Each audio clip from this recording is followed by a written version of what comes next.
Hello mga viewers! Ngayon ay gagawa po tayo ng no-bake kamote cake. Ang mga sumusunod ay listahan ng ating mga ingredients.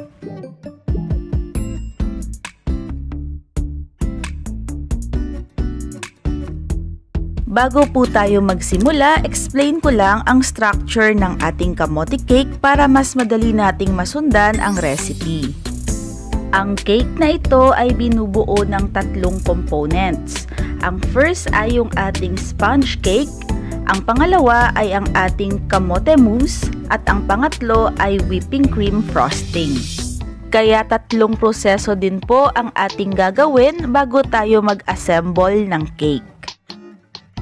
Unahin po natin gawin ang sponge cake. Sa isang mixing bowl, ilagay po natin dito ang tatlong itlog. Lagyan natin ito ng calamansi juice at i-beat natin ito hanggang sa mag-triple ang volume nito.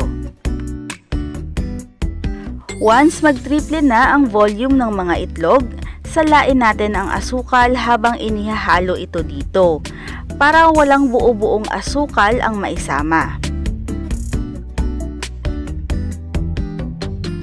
I-beat lang po natin ito hanggang sa ma-achieve na natin yung ribbon stage. Or kapag ka nag-drawing ka ng number 8, mahuhold niya yung shape na yon for a few minutes. Paalala po na ang pampaalsa ng sponge cake ay ang itlog at ang volume nito. Kaya importante na ma-achieve ninyo yung ribbon stage.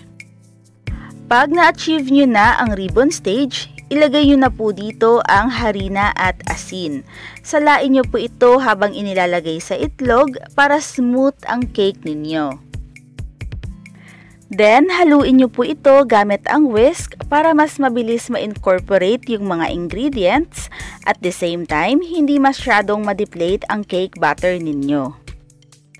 Kapag na-incorporate nyo ng mabuti ang mga ingredients ng ating sponge cake, i-transfer nyo na po ito sa isang 6-inch round cake pan na nilagyan ng baking paper.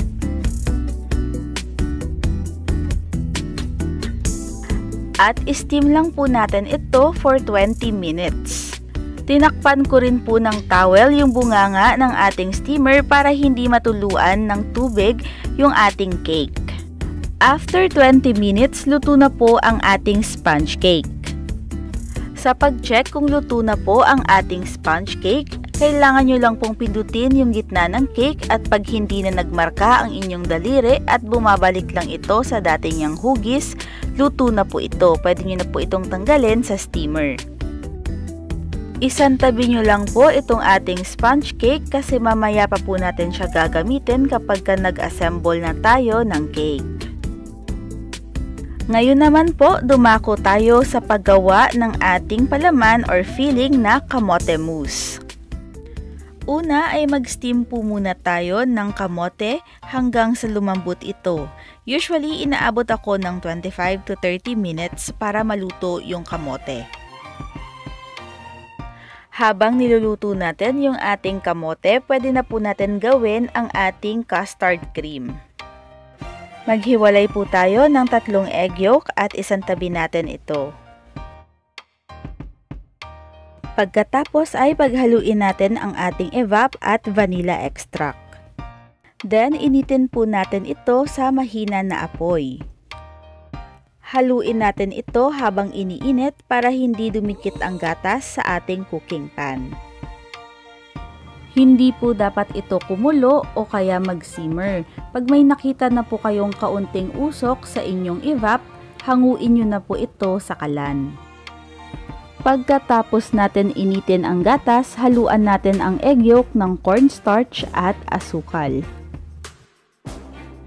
Haluin po natin ito hanggang sa well incorporated na ang ating mga ingredients.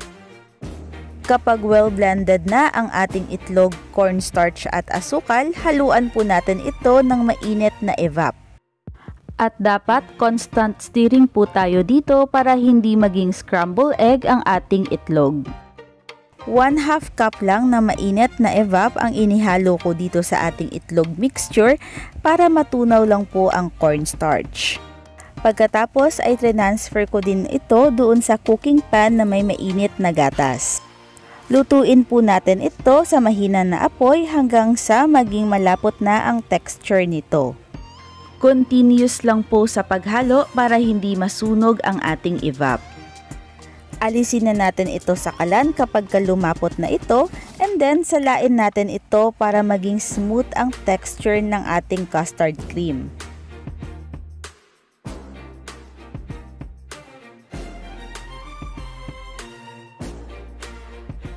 Pagkatapos natin ito salain, ilagay na po natin dito ang cold butter at i-mix lang po natin ito until well incorporated.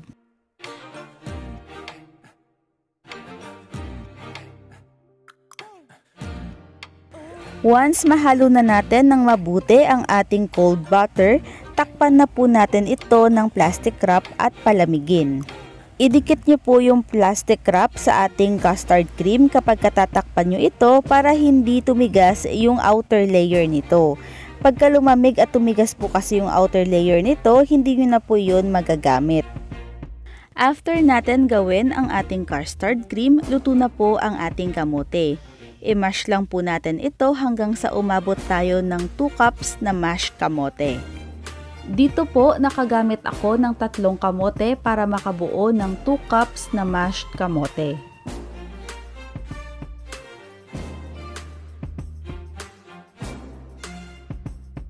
Next po ay ihalo natin ang 1 1/2 cup na custard cream doon sa ating mashed kamote.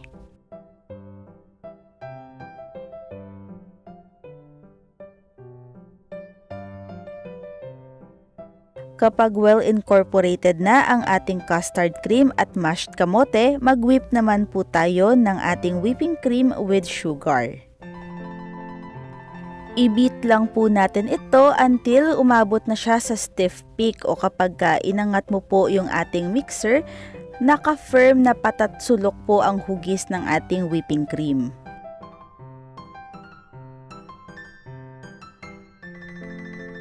Ihalo na po natin yung ating whipping cream with asukal sa ating custard with kamote. Gradually lang po ang paghalo para evenly po ang pagmix ng mga ingredients.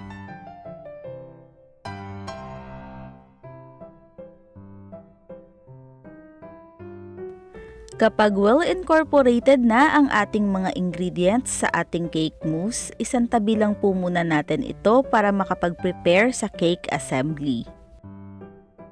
Bago po tayo magsimula sa pag-assemble ng cake, tanggalan po muna natin ng dumikit na baking paper yung ating sponge cake.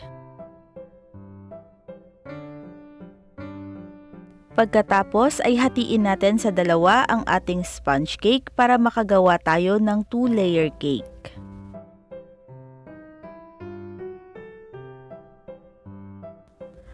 At nag-decide din po ako na i-trim yung taas ng ating sponge cake kasi medyo pa-dome ng kaunti yung shape niya. Di po talaga ito maiiwasan kasi steam yung ginamit nating method.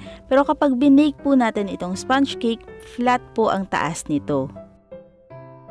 Sa pag-assembly po ng ating cake, gagamit po ako dito ng removable bottom na cake pan para po pantay ang pagkakasalansan ng ating cake at the same time madali lang po itong i-frosting mamaya. Sa pag-assemble po ng ating cake, una po nating ilagay sa pinaka-bottom ng cake pan ay sponge cake, and then lagyan natin ang itaas nito ng kamote mousse.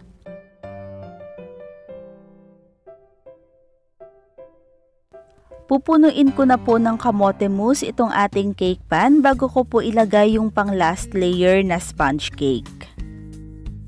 Once puno na po ng kamote mousse yung ating cake pan, ilagay nyo na po sa ibabaw nito yung natira pa nating sponge cake.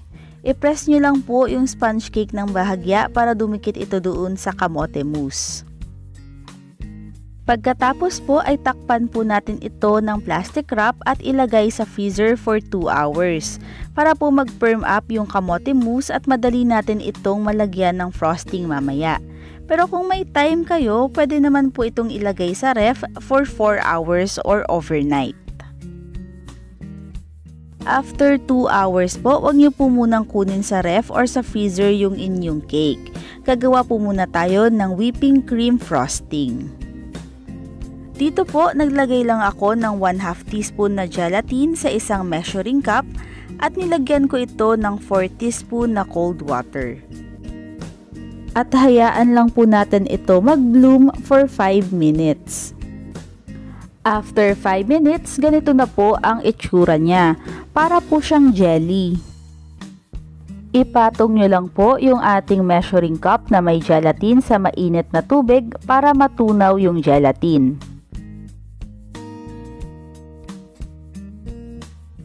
Isantabi lang po muna natin ito para lumamig. At habang pinapalamig natin yung ating gelatin, mag-beat na po tayo ng ating whipping cream at asukal until soft peak.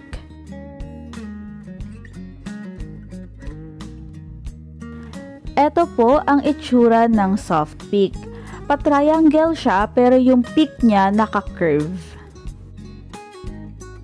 Once ma-achieve nyo na yung soft peak sa ating whipping cream, ihalo nyo na po dito yung gelatin na tinunaw natin. I-beat nyo lang po ito until mag-stiff peak na yung ating whipping cream.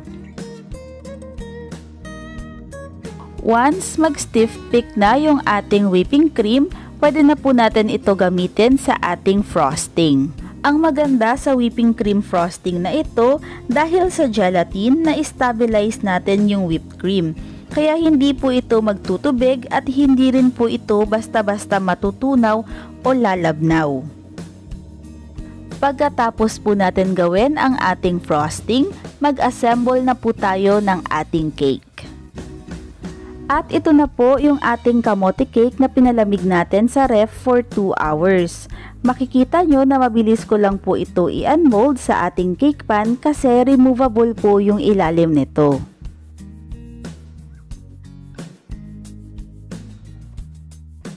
Bago po natin lagyan ng icing itong ating cake, ismoothen nyo po muna ang sides nito para po maganda yung lapat ng icing doon sa ating kamote cake.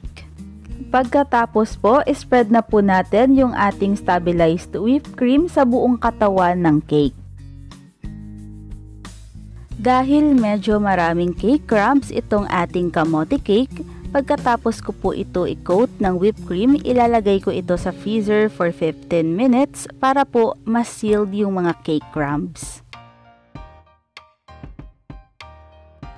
After 15 minutes, ituloy na po natin ang pag-frosting ng ating cake. Sa pag-frosting po ng ating cake, i-make sure nyo lang po na pantay ang pagkakalagay ng icing doon sa ating kamote cake para po maganda ito tingnan. Once mapantay natin yung icing sa ating kamote cake, pwede na po natin ito lagyan ng design. And since may natira pang kamote mousse at mashed kamote, yun po ang ginamit ko pang design sa taas ng ating kamote cake. Pagkatapos natin lagyan ng design ang ating kamote cake, ilagay po natin ito sa loob ng ref for 30 minutes to 1 hour para po mag-set ang ating whipped cream. Pagkatapos po ng 1 hour, pwede na po natin ito i-serve.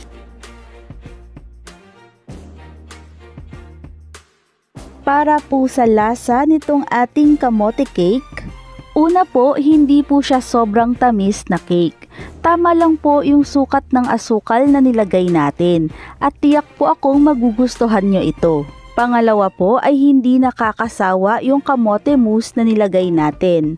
Makikita mo na kamote mousse na yung pinakamarami sa structure ng cake na ito. Pero the more na kinakain mo siya, mas lalo pa po siyang sumasarap. Ang panghuli po ay hindi ko in-expect na yung kamote magiging ganito ka-elegante yung lasa, na parang ang mahal ng cake na ito. At dyan na po nagtatapos ang paggawa natin ng kamote cake. At sana po itry nyo ang recipe na ito. Syempre po, wag nyo po sanang kalimutan na mag-like at subscribe sa aking channel. Thank you!